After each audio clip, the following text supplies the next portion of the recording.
Good morning friends. ધોરણ 8 વિષય ગુજરાતી. ગયા તાસની અંદર આપણે પાઠ નંબર 3 દ્વિદલ વિષયનો અભ્યાસ કર્યો હતો. આજે આપણે પાઠ 4 રવિશંકર મહારાજ એના વિશે અભ્યાસ કરીશું.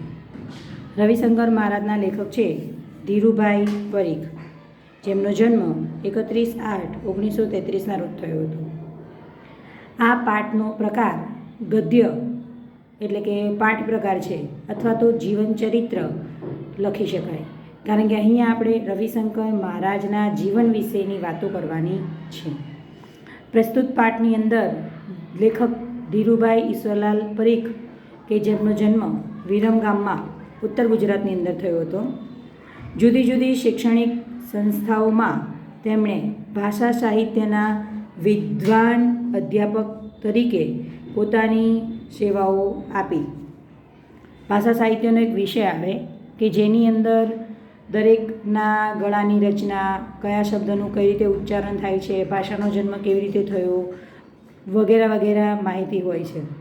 કવિતા, વિવેચન, અનુવાદ તેમજ સંપાદન વગેરે તેમના રસના ક્ષેત્રો છે.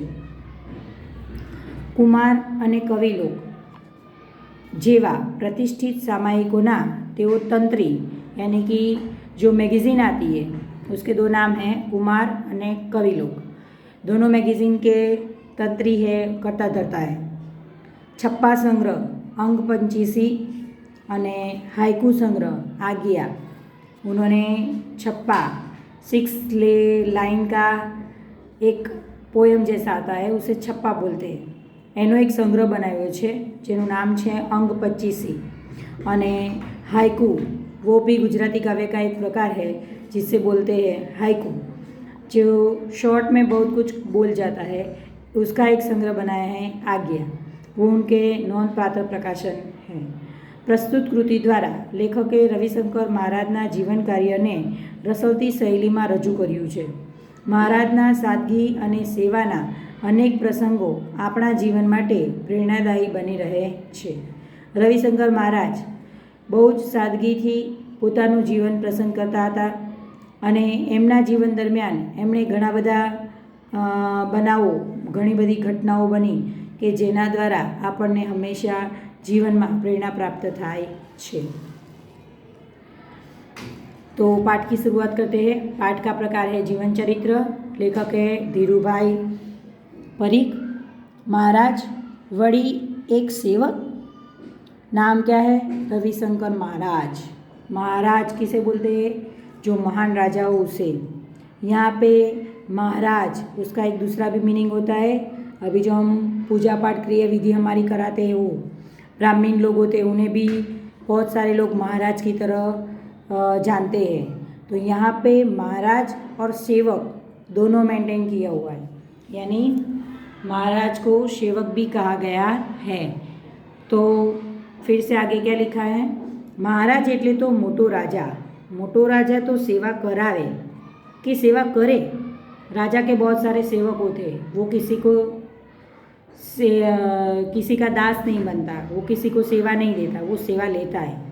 हाँ, पर आ महाराज तो राज विनाना महाराज, उसका कोई राजपाट नहीं है, फिर भी उसे महाराज बोला जाता है. रविशंकर को नवाई लागे छे कि आ राज विनाना ते वड़ी महाराज होय. आपको भी आश्चर्य हो रहा होगा कि उसका कुछ राजपाट नहीं है तो भी उन्हें महाराजा कहा जाता है. तो ये कैसे संभव है? हाँ, आ नवाई पमाड़े तेवी पण खरी बात छे. लोकोना हृदय पर जेमनी सत्ता चाले छे एवा महाराज. उनका राजपाट है लेकिन राजमहल जैसा नहीं, लोगों के दिलों में ये राज करते हैं, इसीलिए उन्हें महाराज कहा जाता है. आ महाराज ने तमे नहीं ओळखता? लो तो हूँ तेमનું नाम कहूँ. एमનું नाम रविशंकर व्यास. उनका प्रॉपर नेम यानी एमનું मूल नाम, बचपन में जब हम छोटे होते और हमारा जो नेम होता है उस हिसाब से उनका नाम रविशंकर व्यास है. बाद में उनका नाम रविशंकर महाराज पड़ा. हजी ओळखाण ना पड़ी? रविशंकर व्यास नाम अजाण्યું लागे छे? अरे ए ज એમનું ખરું નામ છે અને વ્યાસ એ તેમની સાચી અટક છે. આ તો એમના લોકહિતના કાર્યોથી, એમની નિસ્વાર્થ પ્રવૃત્તિઓથી લોકોએ જ તેમને મહારાજનું બિરુદ આપ્યું છે. આમ એ મહારાજ તરીકે પ્રસિદ્ધ થયા છે. रविशंकर व्यास महाराज की तरह क्यों प्रसिद्ध हुए? तो उन्होंने लोकहित के बहुत सारे कार्य किए. उनकी जो कुछ भी प्रवृत्तियाँ थी कोई भी स्वार्थ के बिना वे करते रहते थे, इसीलिए उन्हें महाराज कहा गया है અને મહારાજ તરીકે પણ પ્રસિદ્ધ થયા છે. આ મહારાજ એટલે જ ગુજરાતના મુખસેવક રવિશંકર મહારાજ. લોકો એમને રવિશંકર દાદા પણ કહેતા. રવિશંકર મહારાજનું મૂળ નામ શું હતું? તો રવિશંકર વ્યાસ. પણ એમની લોકહિતના કાર્યોથી અને એમની નિસ્વાર્થ પ્રવૃત્તિઓના કારણે તેમને મહારાજનું બિરુદ પેટનેમ એક દિયા ગયા હતા મહારાજ તરીકે. રવિશંકર મહારાજનો જન્મ સંવંત 1940ના મહા મહિનાની વદ 14ના દિવસે એટલે કે महाशिवरात्रि रोज थयो हतो। अभी यहाँ पे एक क्वेश्चन और है, रविशंकर महाराज नो जन्म क्या क्यारे थयो हतो? तो रविशंकर महाराज नो जन्म 1940 में महावदनी 14 एटले के महाशिवरात्रि रोज थयो हतो। ईस्वीसन 1884 फेब्रुआरी महीनानी 25मी तारीखे खेड़ा जिल्लाना रढू गामे जन्मेला रविशंकरना पिताश्रीનું नाम शिवरामबाई અને मातृश्रीનું नाम नाथीबा હતું। उनका जन्म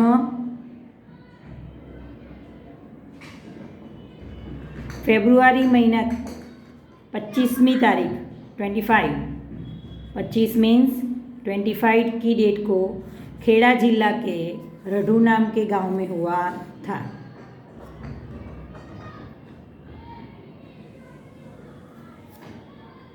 ये संवंत महीने का 1940 दिया हुआ है और ये क्या है? ईस्वी सन। आपको ये मेंशन नहीं करना है, आपको ईस्वी सन 1884 उसको मेंशन करना है बर्थ डेट में। तो रविशंकर महाराजનો જન્મ ક્યાં થયો હતો અને ક્યારે થયો હતો? તો રવિશંકર મહારાજનો જન્મ ઈસવી સન 1884માં મહાશિવરાત્રિના દિવસે ફેબ્રુઆરીની 25મી તારીખે ખેડા જિલ્લાના રઢુ ગામમાં થયો હતો। રવિશંકર મહારાજના પિતાનું નામ શું હતું? રવિશંકર મહારાજના પિતાનું નામ શિવરામબાઈ હતું। રવિશંકર મહારાજની માતાનું નામ શું હતું? रविशंकर महाराजना मातृનું नाम नाथीबा હતું। अभी ये उनके मदर फादर का परिचय हो गया। उसके बाद आगे पिताजी पासेथी जीवનમાં સારી ટેવો કેળવવાનું અને માતા પાસેથી ખૂબ જ ચાવી ચાવીને ખાવાની આરોગ્યની ચાવીનું શિક્ષણ એ બાળપણમાંથી જ પામ્યા હતા। अभी नेक्स्ट क्वेश्चन यहाँ पे ये भी है कि पिताजी पासेथी एमने कई टेव अथवा कई बाबत शीख्या था? तो पिताजी पासेथी जीवनमा सारी टेवो केळववानुं शीख्या हता। पिताजी पासेथी जीवनमा सारी टेवो केळववानुं शीख्या हता। अने माता पासेथी शुं शीख्या हता? तो माता पासेथी खूब ज चावी चावीने खावानी आरोग्यनी चावीनुं शिक्षण एमणे मेळव्युं हतुं। अभी वो बचपन में कैसे थे उसके बारे में। बाळपणथी ज एमनो स्वभाव साहसिक अने निडर हतो। वो बहुत साहसिक थे और निडर भी थे, किसी से डरते नहीं थे। दीन दुखी प्रत्येनी लागणीवाळुं हૈયું એ પણ એમને બાળપણમાં જ મળ્યું હતું। उनके हृदय के अंदर, उनके हार्ट के अंदर जो भी दुखी लोग होते हैं उनके लिए बहुत हेल्प करने की भावना देखी जाती है। बाळपणथी ज ए घरना नाना मोटा कामों में मदद करता। जब से छोटे थे तब से वो अपने घर के छोटे बड़े काम में मम्मी पापा की हेल्प करते थे। आपको यदि मम्मी कुछ लेने के लिए भेजती है तो आप मना कर देते हो। रविशंकर महाराज ऐसे नहीं थे। वो सामने से अपने मम्मी पापा से हेल्प करने की बात करते थे। वो खुद से अपना काम कर लेते थे, मम्मी पापा बोले उससे पहले। ખેતીનું પ્રત્યેક કામ એ શીખી ગયા. પાપા કે સાથ ખેતી काम भी उन्होंने सीखा અને હોંશથી એ કામમાં જોતરાઈ જવાનું એટલે જોડાઈ જવું. उसके साथ अटैच हो जाना. पापा कोई भी काम करते हैं तो पापा को बोल के उनके साथ उनके काम में हेल्प करने के लिए ज्वाइन हो जाना. कोई पण कामમાં તેમને શરમ संकोच के नानप नहीं लगती. आपको अभी कोई भी काम मम्मी देती है तो या पापा देते हैं तो बहुत सी शर्म लगती है, फिर ऐसा करता है ये काम हम करेंगे, नहीं ये काम तो हम नहीं कर सकते, हमसे ये काम नहीं होगा. ऐसा कुछ भी वो छोटे थे तब सोचते नहीं थे. कोई भी काम छोटा या बड़ा नहीं होता है. कोई भी काम के लिए हमें छोटेपन को महसूस नहीं करना चाहिए. नानू के मोटू कोई पण काम तेमने मन महिमावंतु यानी उसके लिए उसका बहुत महिमा था, यानी वो हमें करना ही चाहिए, उससे हमें कुछ ना कुछ सीखने को मिलेगा, ऐसी भावना रविशंकर महाराज में थी. मोटा थया पछी पण एमणे काम करवानी वृत्ति छोड़ीने, छोटे थे तब तो करते ही थे, लेकिन बड़े हुए तब भी उन्होंने अपनी ये प्रोसेस शुरू ही रखी. बहुत से लोग ऐसे होते हैं जब छोटे तो बहुत बड़े काम करते हैं, लेकिन जब बड़े हो जाते हैं तब वो सारी प्रवृत्तियाँ छोड़ देते हैं. यहाँ पे रविशंकर महाराज ने ऐसा कुछ नहीं किया. हाँ, एमना कामनी दिशा बदलाई गई. हाँ, काम करने का जो डिरेक्शन था वो चेंज हो गया. महात्मा गांधीना परिचयમાં આવ્યા પછી તેમણે અનેક કામો ઉપાડી લીધા. अभी अपने फादर ऑफ नेशन यानी कि महात्मा गांधी उनके साथ वो परिचय में आते. दोनों उनका प्रभाव रविशंकर महाराज पे पड़ता है और बहुत सारे राष्ट्र को हेल्प करने वाले काम उन्होंने कैरी कर ली, यानी वो सब काम अपने आप संभालने लगे. ये जे काम उपाड़े तेमा दिल दईने जोड़ाई जाए, यानी जो काम उन्हें सौंपा जाता या वो खुद से करने के लिए तैयार हो जाते उसमें वो अपना जी जान लगा देते थे, पूरा इन्वॉल्वमेंट कर देते थे और फिर उसके साथ वो काम करते थे. यदि आपको मालूम है कि यदि आप कोई भी काम करते हो तो उसमें अपनी जी जान लगा देते हैं, यानी पूरा इन्वॉल्वमेंट दोगे तो वो बहुत ही अच्छा बनेगा जो आपने सोचा भी नहीं होगा. हाँ, लेकिन आप टीचर ने बोला है करना है इसलिए करते हैं, ऐसा करोगे तो उसमें कुछ मज़ा आएगा नहीं. हाँ, वो आपका काम कंप्लीट हो जाएगा, लेकिन उससे आपको जो काम में मिलना चाहिए अच्छा, बहुत अच्छा, ऐसा कुछ आपको लगेगा नहीं. મહાત્મા ગાંધીએ તો કહેલું પણ ખરું, બસ મહારાજની આ જ ખૂબી છે, તેમણે જે કામ સોંપો તેમાં એ પોતાનો આત્મા રેડી દે છે અને તેથી જ એમનું કામ ઝળકે છે અને તેથી વધુ સારી અસર પડે છે. यदि आप किसी के ऊपर अपनी इम्प्रेस डालना चाहते हो तो आप जो कुछ भी काम करते हो उसे बहुत दिल से करो और जब तक वो पूरा नहीं होता तब तक उसे छोड़ो मत, तो उसका बहुत अच्छा रिज़ल्ट आपको मिलेगा. महात्मा गांधी भी यही कहते हैं कि रविशंकर महाराज की यही तो खूबी है कि उनको जो कोई भी काम सौंपा जाता है वो उससे पूरे इन्वॉल्वमेंट के साथ करते हैं और इसीलिए उनका काम सबको दिखता है और वो जो करना चाहते हैं उसकी बहुत अच्छी इफ़ेक्ट लोगों को मिलती है. ગાંધીજી સાથેના પરિચય પછી તેમણે ભારતની આઝાદીની લડતમાં જંપલાવ્યું.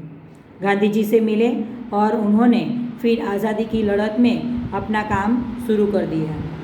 यजमान वृत्तिनो धंधो छोड़ो. यजमान वृत्ति, अभी आपको ये मालूम है यजमान क्या किसको बोलते हैं? यजमान और मेहमान दोनों अपोजिट वर्ड है.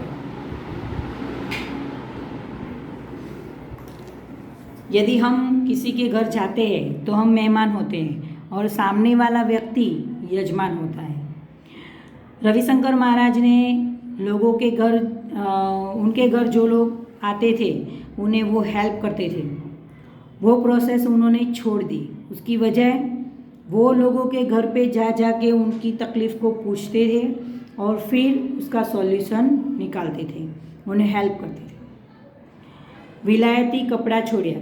आपको मालूम होगा कि गांधी जी आए उसके पहले अंग्रेज़ों ने हमारे देश में बहुत सारी फैक्ट्रीज मिल्स स्टार्ट कर दी थी और उन्होंने अपने भारतीय लोगों पे दबाव भी डाला था कि आपको हमारी बनी हुई चीज़ें खरीदनी पड़ेगी. और दूसरा कंपेयर करें कि भारत की बनी हुई चीज़ें बहुत महंगी भी रहती थी और अंग्रेज यहाँ से कच्चा माल एकदम लो प्राइस में ख़रीद के उस पर प्रोसेस करके पूरा माल तैयार करके इसी बाज़ार में, भारत के ही बाज़ार में बड़ी प्राइस में बेचते थे, ऊंची प्राइस में बेचते थे। उस हिसाब से उन्हें मुनाफा ज़्यादा होता था, तो भी कंपेयर करें तो भी वो बड़ी प्राइस में बेचने पर भी भारत के लोगों द्वारा बनाए गए कपड़े और अंग्रेज़ों के द्वारा बनाए गए कपड़े दोनों में भारत का रेट ज़्यादा रहता था।